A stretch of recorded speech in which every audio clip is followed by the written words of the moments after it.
All right, I want to introduce you to Edward Lucas, who, if you haven't read his stuff before, you've got to. He is a well-known journalist.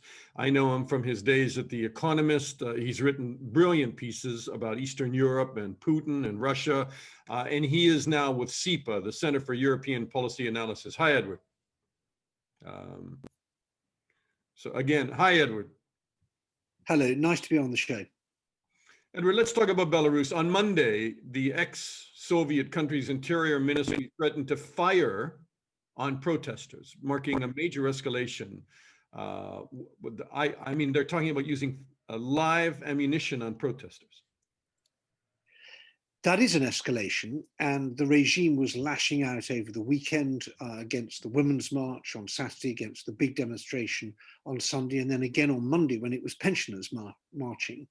So we see both a sort of new brutal edge to their attempt to crack down, but also we saw the dictator, the autocrat, the leader of Belarus, Alexander Lukashenko, meeting some of the opposition leaders at KGB headquarters for what seemed to be at least the appearance of an olive branch. It seemed like some bizarre photo op, because as he met with some people in prison, there were, still hundreds and hundreds of people being arrested the next day on the street. More than 700 people arrested on Sunday after his little photo op on Saturday. I mean, it didn't seem very genuine. I think it's certainly not genuine. The question is whether it's effective. And I think what Lukashenko and his cronies are trying to do is to split the opposition, to bog them down in talks on a new constitution or constitutional changes, and hope that the onset of winter and the fear of being beaten and arrested will gradually blunt the edge of the street protests. I think that's his best shot, and that's what he's trying to do. All right, well, the opposition's just upped the ante. Svetlana Tikanovskaya has announced, and as you well know, she has been pushed out of Belarus. She is now in Lithuania, but speaking and getting more aggressive in her comments to the press in the European Union. She is now saying not only is she the winner of the August 9th election, but the ultimatum is October the 25th. If Lukashenko does not step down and call new elections, which, as you well know, he's not going to, they will shut the entire country down. They are calling everybody to the street. That is a big roll of the dice, and I worry that they don't have the organizational depth that they need to make that happen. I covered Solidarity in Poland in the early 80s, and that was a really serious labor union where they had strike funds and networks for communication and support and organization all over the country at every level. And the record of the Belarus opposition so far is not very encouraging when it comes to getting industrial workers out on strike. They've won the battle of ideas, they've won the battle of creativity, they are the dominant force on the streets when they choose to come out, but they are not the dominant force in heavy industry and in workplaces. And if they really mean to shut the country down, that means the big factories, it means the railways, it means the power grid, it means all these things. And I don't think at the moment that they've got the kind of reach and clout that you need to make that happen. That's interesting because, I mean, she obviously is very popular there.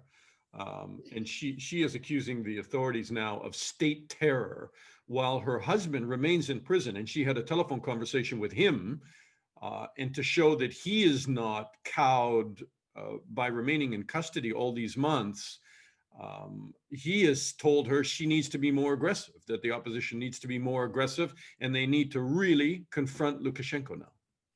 Well, they're an amazing couple, and I think we all, as outsiders, need to celebrate and acknowledge, recognize the incredible courage and determination and creativity of the Belarus opposition there.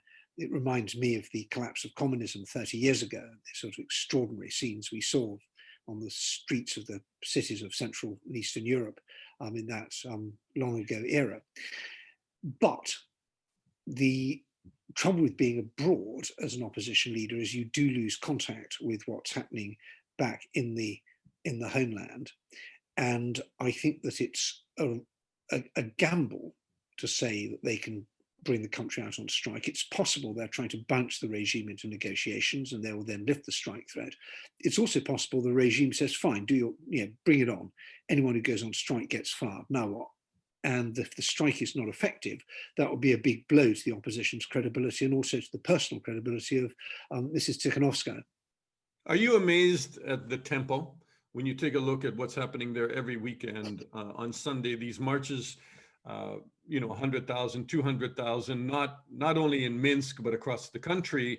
I mean, people blocking policemen, tying up traffic, even beating back some of these masked KGB people who pull up in vans and try and do snatch and grabs, and the crowd turns on them. It seems like it's getting more violent, and it seems like right now the opposition is not tiring. It is getting more violent. It's also getting more political in the sense of it's not just about democracy, it's about regime change and increasingly saying to the Russians, keep your hands off Belarus. So the protests are evolving. I don't see the size that I would like to see. I think that if we saw 1 million people on the streets, that would spell the end of the regime. At the moment, it's lost its moral authority and it's lost the battle of ideas. But in the end, these regimes fall for 3 reasons. They crumble at the top. We don't, they split at the top. We don't see that happening. They crumble at the bottom. We don't see that happening. Or they're just overwhelmed by sheer force of numbers. We don't see that happening either. So for now, Lukashenko has retained the confidence of the Russians. They are not trying to undermine him, though they easily could. And his security forces, his goons, are still turning up to work every day. And I think that he has got a good chance of surviving probably until the spring. I think after that, it may well be that Putin has maneuvered someone else into position, and Putin will then try and have his own kind of regime change and put someone in power who's less toxic than Lukashenko, but still acceptable to the Kremlin. Edward, spring is a pretty long horizon compared to some of the other predictions, but I mean, maybe some of them are hopeful as well that the regime could crumble before then. There is no sign, as you say, of crumbling right now. Is Putin making a mistake by continuing to back Lukashenko? He's worried these demonstrations could appear in Russia himself. But at the same time, generally, people in Belarus were pretty warm to Russia. Now, there is a sense from some of them, a feeling of betrayal. I think that's right. Putin's got 2 problems. There's 2 things he doesn't want. One is democracy, but the other is anti-Russian sentiment. And the problem is the harder he pushes on one, the more he gets the other. So if he allows democracy to run riots, as he would see it in Belarus, and Lukashenko is toppled in a disorderly manner, that's a very bad example or good example for people who yearn for freedom inside Russia, a bad example for the regime, because people are going to say, well, we got rid of a dictator in Minsk, why can't we get rid of a dictator in Moscow? So that's one problem. And the other, if he really backs up Lukashenko. Ed, your audio just cut out. Just now. It crackled and cut out, so there must be a loose wire there. There. You'll hear me? Yes. Sorry. Okay. The other problem? The other problem is if he really backs Lukashenko and we have a Tiananmen Square style crackdown, then he transforms the pro-democracy movement into an anti-Russia movement, and he doesn't want that either. He saw what happened in Ukraine, where they intervened, and the result was to turn Russia's biggest and most important neighbor into a country where the Kremlin is a swear word. Now, he hasn't got that problem yet in Belarus, but he could get it. So he needs to play a very careful, long game, and I think that's what he's doing. Last question. Is Europe and America playing a careful, long game? Are they being successful with taking out these sanctions? Most of the countries, not against Lukashenko himself, but against dozens of people around him, including the Interior Ministry. They don't want to appear to be too involved because that will involve Russia more, is their thinking. Is that smart? Is that strategic? I would love to say it was smart and strategic. I think instead it's symbolic, slow and spineless. I think that the West has been very late to this party. It's true we don't want to give the Kremlin propagandists a gift and let them portray this as a pro-Western, anti-Russian demonstration, opposition movement, because that wouldn't be doing any favors. But we could do more. We could have put sanctions on the regime earlier. We could have put pressure on Russia earlier. We could have given support to the opposition earlier, and we haven't done any of that. The standout success here is Lithuania, and the Lithuanian Foreign Minister, Linas Linkevičius, is kind of standing in as leader of the free world, although he's the foreign minister of a country of 3 million people, because the European Union... Lithuania has been very bold. They've been very bold, and they are a next door neighbor. They really get it. They share a common history with Belarus. They've got recent experience of dictatorship. And I take my hat off to the Lithuanians for their efforts. I just wish other countries were doing things too. But Brussels is out to lunch, Washington's out to lunch, London's out to lunch, Berlin's out to lunch. We all have other things to worry about, and the Belarusian opposition is having to fight this with a very small but gallant bunch of allies. I wish we were doing more. Edward Lucas, thank you so much. I would just say on a personal note, there are very few people who I enjoy reading their analysis and hearing as much as you.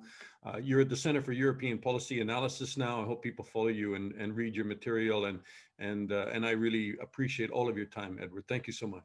Well, thank you. It's a pleasure being on the show, and thank you for your questions.